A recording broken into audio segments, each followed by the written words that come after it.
Hey everybody, it's Atheist for the Cause here, and I wanted to do the Young Turks video response, so let's have a look.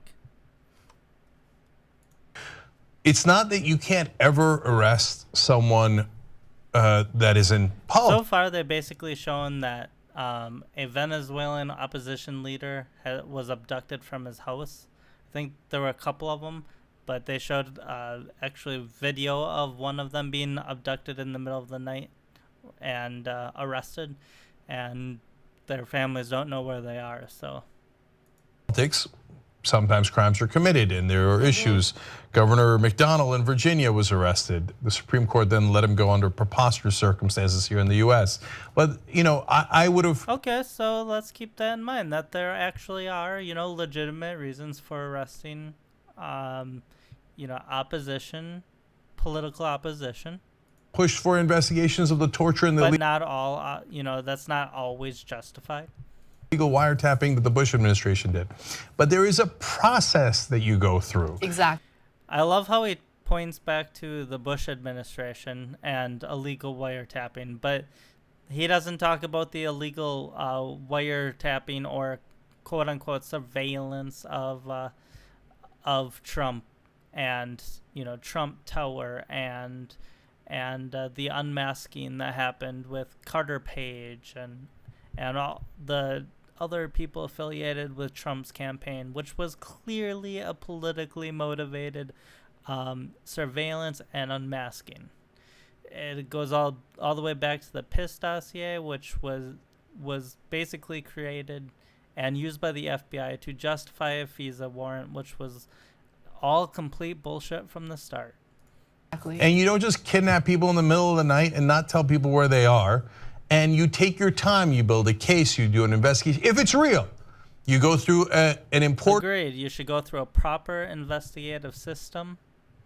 Kind of like what we have in the US, you arrest people, you bring them to court, you let them be represented, you let them give evidence, and you have prosecutor give evidence, and a jury decides.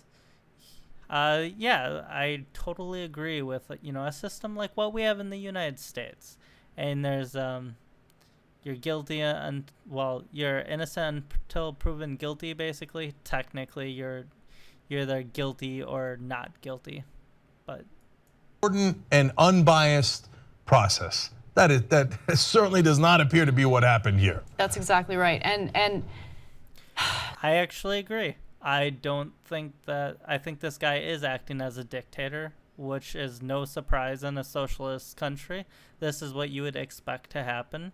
This is what has happened in country after country where, socialism is involved, the people corrupt it, and it gives so much power to so few people that they gain tons of money and tons of power off of it.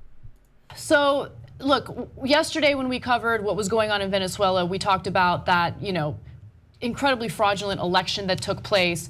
Essentially, Nicolas Maduro wanted to do away with the remaining legislative body that checks, his power, and he wanted to replace it with a new assembly, which would have the power to rewrite the 1999 Constitution. So on Sunday, the government did hold that controversial vote, and it resulted in the creation of this new legislative body that Maduro has called for to redraft the Constitution. They're pro-Maduro individuals who will essentially do his bidding. And so any and all form of democracy in the country has now been wiped away.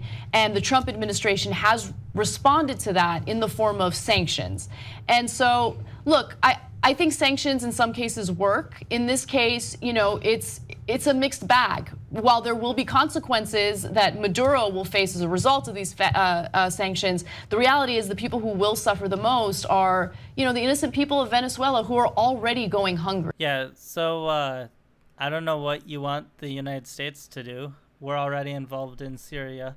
We're involved in Iraq. We're still involved in Afghanistan. We've dabble in Africa and Libya, and I mean we're all over the place. We have to protect South Korea, we have to protect Japan, we have to protect Germany and Europe. I mean, I don't know what you really expect us to do. We're kind of spread a little thin right now. So, I mean, we put up sanctions, showed our displeasure for what happened, but it's not up to just the United States to go in and solve, every problem in the world. And anytime we try to solve any problem, we get massacred for it anyways. So let's just do what we want, and if Venezuela's countries, if they're gonna fuck it up, then they're gonna fuck it up. I mean, I don't think there's a whole lot we're in position to do right now. Great. So, although if they did want to, put resources towards fixing this situation, maybe an assassination or something, I'd be completely fine with it. But I understand not going in and getting involved right now. our reaction to this is a difficult one to solve. Yeah. And there's no easy answers there. But we should have some response, because this is clearly not right. And which we did. It's an affront, and perhaps even the abolition of democracy and destruction of democracy in Venezuela. So look, if you're judging Maduro on these actions, you should, and we just did. But at the same time, there's going to be people who are, look at Venezuela in this case as if we're high and mighty and have a sanctimonious opinion of them. But the reality is, here in the US, we had a presidential campaign that was chanting about their political opponents, lock her up, lock her up. Are you fucking kidding me, Cenk?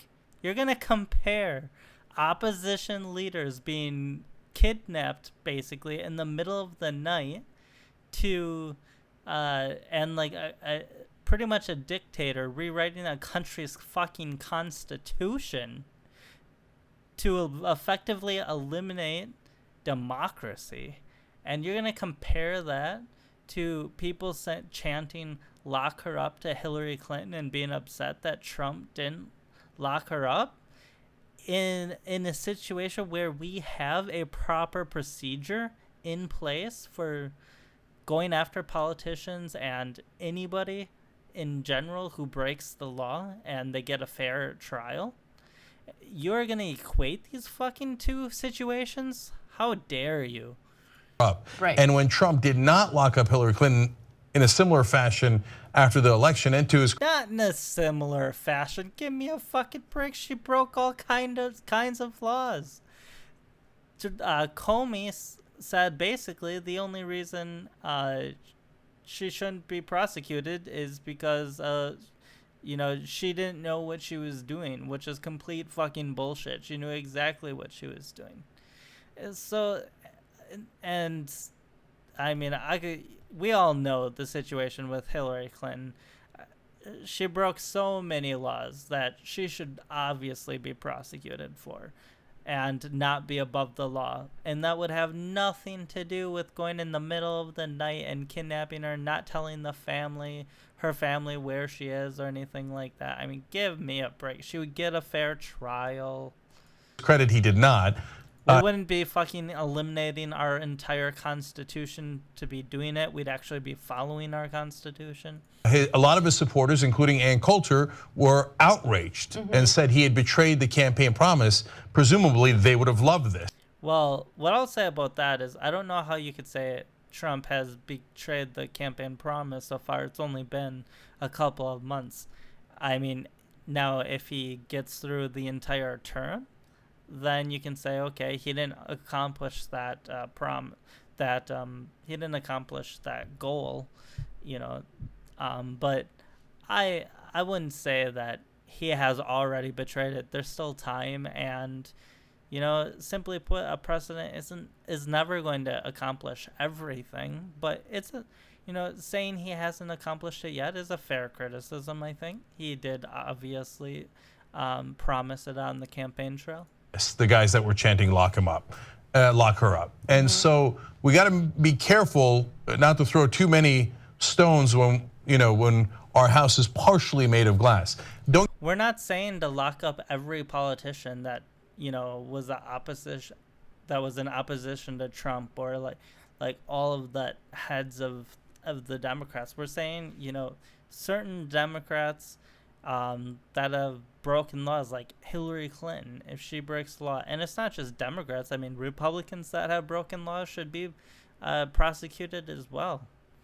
Don't get me wrong, we should condemn it. We should also fix our own mess and not fall into these kind of situations. And finally, of course, there's the right. What do politicians think when they break the law over and over and over, and they see other politicians breaking the law and we don't do anything? They always get away with it. They're literally above the law. It encourages them to break the law more in the future. Right-wingers who are like, see, this is what socialism is. No, there's yes, this is what socialism is. Socialist democracies all over Europe. They work perfectly well. In Venezuela is not a fucking social democracy, but fact, most of them rank at the very top of the happiness scale, right? In terms of how well their economy is doing, standard of living, all those things. This is not socialism. Ironic. You know, they say these things like, oh, the rankings, you know, they're at the top of the rankings, as if these are objective scales. They're not. They're definitions and stuff. You can get into a whole rabbit hole of if these rankings are actually correct, of measuring happiness and things like that. And if you just look at the university system, I mean, in a lot of these rankings, the U.S. comes in like 20th or in education or something like that. But if you look at the university system, we're number one by far. It's not even close. Like the U.S. has the top, something like 100 out of the top 200 or more of the top universities in the world.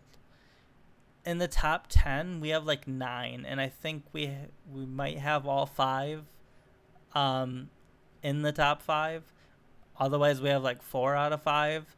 Yeah, so pretty much all of the top universities are coming out of the United States. And so how do you measure the different levels of education and put them all into a statistic, and then you do that with a bunch of different complicated topics and put them all into a statistic? This is a really hard thing to measure. And then you're measuring a country that's as big as the United States with 320 plus million people against, you know, a lot of these European countries that have like 5 million people and they're tiny. Or maybe 10 million people. It's just ridiculous. It's fascism when you say. And like countries like Norway and stuff, they're loaded with oil and they have very few people. I mean, it's not hard to give them health care and education and all of that because they're selling off all their natural resources. We're not doing that. We have a more measured approach. Say, okay, no, I'm grabbing all the power. I now control the entire legislative body and I arrest my political opponents. That is not connected to socialist ideology at all. That's just dictatorial. Yeah, there were a lot. Yeah, it is actually. Socialists want to overthrow governments that are in place all over the place.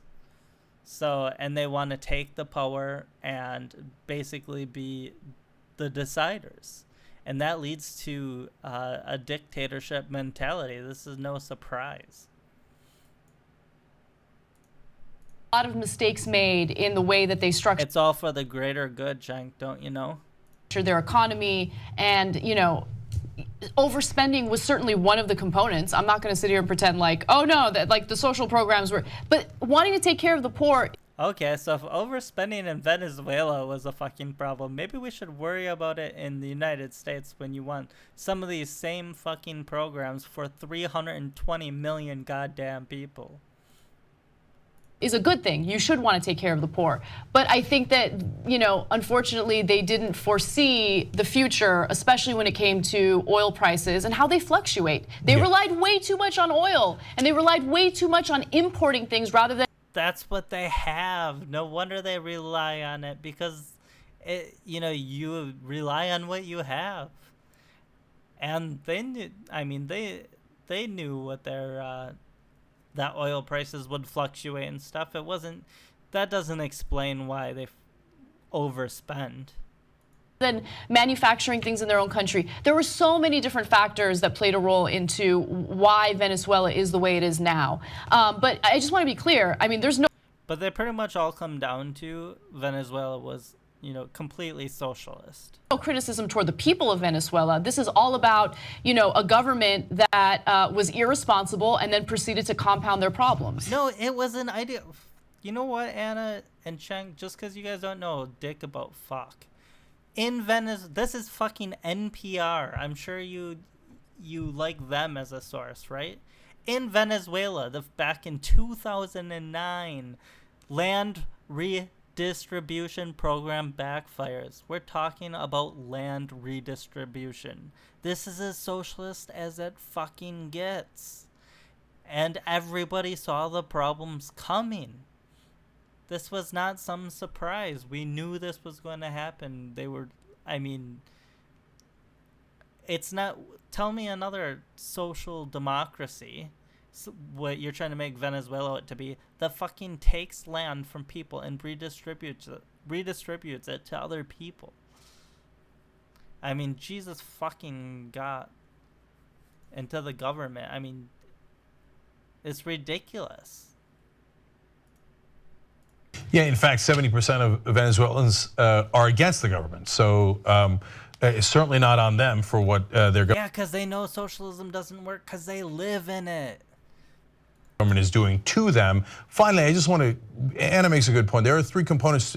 Just like the Soviets were against the USSR government because they fucking stood in the breadlines. To what went wrong in Venezuela. One is actually how they applied socialism in this case, where they did price controls. Mm-hmm. Now, Richard Nixon did price controls here in America, and he was a Republican. It was a bad idea when he did it. It's a bad idea when Maduro did it. Another very socialist thing. There are varying. Not something that you see much in a social fucking democracy.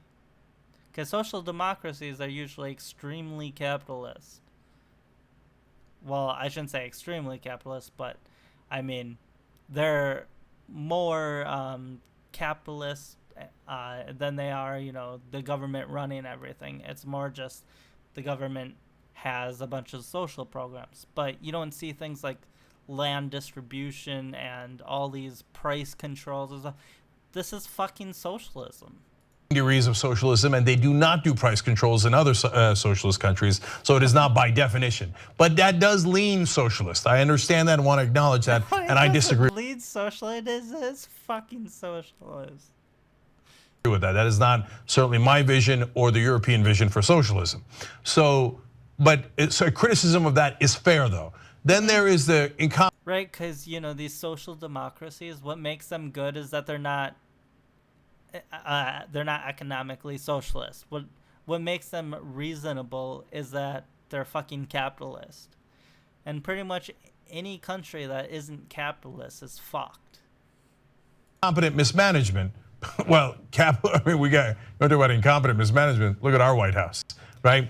Okay, if you want to say that our White House is fucked right now and completely incompetent, fine. That only strengthens the argument of capitalism. Because our economy is doing well. We've had job growth since every year since 2010. We've had unemployment dropping not every month, but a steady drop from 2010 until now. I mean, Jesus Christ. Our economy is doing really well. The GDP is growing every month and every year. I mean, Jesus Christ, Chang. If this is how our economy reacts with bad leadership, it shows exactly how good capitalism is. So Maduro and Chavez, to some degree, definitely bungled how they handled oil and the economy. Yes. And then the third component is the dictatorial part, which has nothing to do with the system of government, because right-wing governments sometimes. Being a dictator has nothing to do with the government. It has everything to. The fucking Congress is the one who voted to create a new constitution and institute a new assembly. I mean, Jesus fucking Christ. This is all done because they're fucking socialists that are, striving for power. And this is what we saw in Cuba, where it was a socialist country where the leaders had tons of money but their people had nothing. I mean, this is what we see all over in socialist countries. And I'm not talking social democracies, which Venezuela is not. I'm talking actual socialist countries, which Venezuela clearly is, with many of the things you pointed out, but also the land distribution I pointed to. So, anyways, you guys, how the fuck did you use this to attack Trump on Hillary Clinton about lock her up? That would be a completely fair process. It wouldn't be going in, the night and arresting her and fucking not telling anybody where she is, and not giving her any sort of trial. I mean, my God, get with it. Have a good one, guys.